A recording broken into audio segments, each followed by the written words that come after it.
Hello guys, and good day. Mag-update na naman tayo guys. At ito na nga guys, nakadikit na yung barko natin.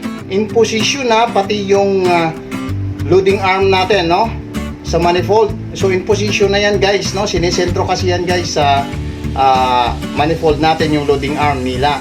So in position na, at kung nakikita nyo guys, tinatali yung barko, kinokompleto na lang yan guys yung tali ng barko bago mag-finish engine. So sa ngayon, since hindi pa kumpleto yung mga tali ng barko natin, syempre nandito pa tayo sa makina at hinihintay kung kailan sila mag-finish engine. Okay guys, so yan po yung update natin for today.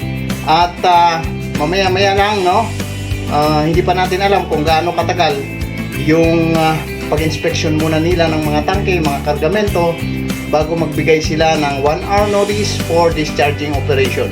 Yung 1 hour notice na yun guys, para sa pag-prepare yun, allowance yun para sa pag-prepare ng mga cargo pumps natin and etc. Kung ano yung mga kailangan ihanda natin sa makina.